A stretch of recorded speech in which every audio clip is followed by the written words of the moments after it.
About the Applied Linguistics Group and its author. Applied Linguistics Group uploaded this video. This group is for helping students of BS, MS, MPhil, and PhD in English Linguistics, Applied Linguistics TEFL, and TESOL. Also, for the students of English Literature. This group also helps TOEFL and IELTS students with video guides. Dr. Khalid Malik is the founder of Applied Linguistics Group's https://youtube.com/@1966 Pakistani. Dr. Khalid Malik has a PhD in Applied Linguistics TESOL. He published more than 25 research papers. He taught a lot of foreign universities with vast English teaching experience. Now, at present, he is teaching in a foreign university and also at the same time admitted to a postdoctoral study project in another foreign university on the topic of language variations. Interested students in BS, MS, MPhil, or PhD in English Linguistics, Applied Linguistics, TESOL, IELTS, or English Literature students can join his YouTube Applied Linguistics group for a free education guide. Help others easily find Applied Linguistics group by copying or downloading a QR code. Anyone who scans the QR code will see the group's About page and can ask to join. The audiolingual method or ARMY method. The audiolingual method or ARMY method is a method used in teaching foreign languages. It is based on behaviorist theory, which postulates that certain traits of living things, and in this case humans, could be trained through a system of reinforcement. The correct use of a trait would receive positive feedback while incorrect use of that trait would receive negative feedback. This approach to language learning was similar to another, earlier method called the direct method. Like the direct method, the audiolingual method advised that students should be taught a language directly, without using the student's native language to explain new words or grammar in target language. However, unlike the direct method, the audiolingual method did not focus on teaching vocabulary. Rather, the teacher drilled students in the use of grammar. Applied to language instruction, and often within the context of the language lab, it means that the instructor would present the correct model of a sentence and the students would have to repeat it. The teacher would then continue by presenting new words for the students to sample in the same structure. In audiolingualism, there is no explicit grammar instruction, everything is simply memorized in form. The idea is for the students to practice the particular construct until they can use it spontaneously. The lessons are built on static drills in which the students have little or no control on their own output. The teacher is expecting a particular response and not providing the desired response will result in a student receiving negative feedback. This type of activity, for the foundation of language learning, is in direct opposition with communicative language teaching. Charles Carpenter Fries, the director of the English Language Institute at the University of Michigan, the first of its kind in the United States, believed that learning structure or grammar was the starting point for the student. In other words, it was the student's job to recite the basic sentence patterns and grammatical structures. The students were given only enough vocabulary to make such drills possible. Richards, J.C. et al. 1986. Fries later included principles of behavioral psychology, as developed by B.F. Skinner, into this method. Oral drills. Drills and pattern practice are typical. Richards, J.C. et al. 1986. Repetition. The student repeats an utterance as soon as she hears it. Inflection. One word in a sentence appears in another form when repeated. Replacement. One word is replaced by another. Restatement. The student rephrases an utterance. Historical roots. The method is the product of three historical circumstances. For its views on language, it drew on the work of American linguists such as Leonard Bloomfield. The prime concern of American linguists in the early decades of the 20th century had been to document all the indigenous languages spoken in the U.S. However, because of the dearth of trained native teachers who would provide a theoretical description of the native languages, linguists had to rely on observation. For the same reason, a strong focus on oral language was developed. At the same time, behaviorist psychologists such as B.F. Skinner were forming the belief that all behavior, including language, was learned through repetition and positive or negative reinforcement. The third factor was the outbreak of World War II, which created the need to post large number of American servicemen all over the world. It was, therefore, necessary to provide these soldiers with at least basic verbal communication skills. Unsurprisingly, the new method relied on the prevailing scientific methods of the time, observation and repetition, which were also admirably suited to teaching en masse. Because of the influence of the military, early versions of the audiolingualism came to be known as the Army method. In practice, as mentioned, lessons in the classroom focus on the correct imitation of the teacher by the students, citation needed. The students are expected to produce the correct output, but attention is also paid to correct pronunciation.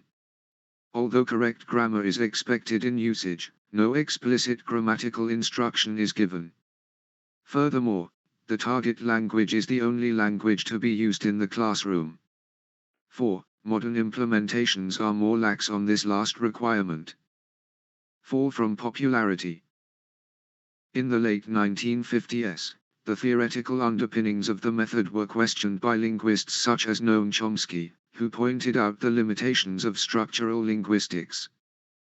The relevance of behaviorist psychology to language learning was also questioned, most famously by Chomsky's review of B.F. Skinner's verbal behavior in 1959. The audiolingual method was thus deprived of its scientific credibility, and it was only a matter of time before the effectiveness of the method itself was questioned. In 1964, Wilga Rivers released a critique of the method in her book, The Psychologist and the Foreign Language Teacher. Subsequent research by others, inspired by her book, produced results which showed explicit grammatical instruction in the mother language to be more productive. These developments, coupled with the emergence of humanist pedagogy, led to a rapid decline in the popularity of audiolingualism. Philip Smith's study from 1965 to 1969, termed the Pennsylvania Project, provided significant proof that audiolingual methods were less effective than a more traditional cognitive approach involving the learner's first language. In recent years, despite being discredited as an effective teaching methodology in 1970, audiolingualism continues to be used today, although it is typically not used as the foundation of a course but rather has been relegated to use in individual lessons. As it continues to be used, it also continues to be criticized. As Jeremy Harmer notes, audiolingual methodology seems to banish all forms of language processing that help students sort out new language information in their own minds. As this type of lesson is very teacher-centered, it is a popular methodology for both teachers and students, perhaps for several reasons, but especially because the input and output is restricted and both parties know what to expect. Some hybrid approaches have been developed, as can be seen in the textbook Japanese, the Spoken Language, 1987-90, which uses repetition and drills extensively but supplements them with detailed grammar explanations in English. Butscombe and Caldwell have tried to revive traditional pattern practice in the form of bilingual semi-communicative drills. For them, the theoretical basis, and sufficient justification, of pattern drills is the generative principle, which refers to the human capacity to generate an infinite number of sentences from a finite grammatical competence. Main features. Each skill, listening, speaking, reading, writing, is treated and taught separately. The skills of writing and reading are not neglected, but the focus throughout remains on listening and speaking. Dialogue is the main feature of the audiolingual syllabus. Dialogues are the chief means of presenting language items. They provide learners an opportunity to practice, mimic and memorize bits of language. Patterns drills are used as an important technique and essential part of this method for language teaching and learning. The language laboratory was introduced as an important teaching aid. Mother tongue was not given much importance, similar to the direct method, but it was not de-emphasized so rigidly. Techniques. Skills are taught in the following order: listening, speaking, reading, writing. Language is taught through dialogues with useful vocabulary and common structures of communication. Students are made to memorize the dialogue line by line. Learners mimic the teacher or a tape, listening carefully to all features of the spoken target language. Pronunciation like that of native speaker is important in presenting the model. Through repetition of phrases and sentences, a dialogue is learned by the first whole class, then smaller groups and finally individual learners. Reading and writing are introduced in the next stage. The oral lesson learned in previous class is the reading material to establish a relationship between speech and writing. All reading material is introduced as orally first. Writing, in the early stages, is confined to transcriptions of the structures and dialogues learned earlier. Once learners mastered the basic structure, they were asked to write composition reports based on the oral lesson. Emphasizing the audio. The theory emphasizes the listening, speaking, reading, writing order. Listening is important in developing speaking proficiency and so receives particular emphasis. There are strong arguments, both physiological and psychological, for combining speaking practice with training in listening comprehension. Speaking is effective through listening. By hearing the sounds, articulation is more accurate, with differentiation of sounds, memorization and internalization of proper auditory sounds images. Development of a feel for the new language gains interest for the language. There has been practically no study or experiments to determine how much time should be taken between listening experience and speaking practice. Listening comprehension is most neglected in language learning. It is generally treated as incidental to speaking rather than as a foundation for it. Texts, guides and course of study contain tests for evaluating progress in listening comprehension, but they rarely contain specific learning materials designed for the systematic development of this skill. Here are some materials that can be adapted for improving listening comprehension. The dialogue should be presented as a story, in the foreign language, using simple language. The meaning of some of the new words and expressions that will appear in the dialogue should be explained through gestures, visual aids, synonyms, etc. The idea is to teach the content in the story. Different role plays can be used to present the dialogue. Without stopping, the dialogue can be gone through to hear how the entire conversation sounds at normal speed. True and false activity can improve comprehension. The entire dialogue can be repeated at normal rate speed. The student can close his eyes to eliminate distractions and increase his listening concentration. A listening comprehension test can be given. Listening comprehension practice can be given using dialogues from other courses of study or recorded materials that contain most of the language that has previously been learned by the students. The speaking practice would begin after listening comprehension. The students will be ready to speak at this time. Speaking practice can proceed according to sequence. Pattern practice can be based on material taken from the dialogue. Mimicking can practice the dialogue itself. Performance of the dialogue in front of class and at the seats with the students changing roles and partners from time to time. Dialogue can be adapted. Memorization of techniques suggested represent an approach that will enable student to memorize larger segments at a time and perform dialogues as a whole with more confidence. In the meantime, if teachers are willing to use their imagination and experiment with new techniques, many ways can be found to emphasize the audio in the method. Aims. Oral skills are used systematically to emphasize communication. The foreign language is taught for communication, with a view to achieve development of communication skills. Practice is how the learning of the language takes place. Every language skill is the total of the sets of habits that the learner is expected to acquire. Practice is central to all the contemporary foreign language teaching methods. With audio-lingual method, it is emphasized even more. Oral learning is emphasized.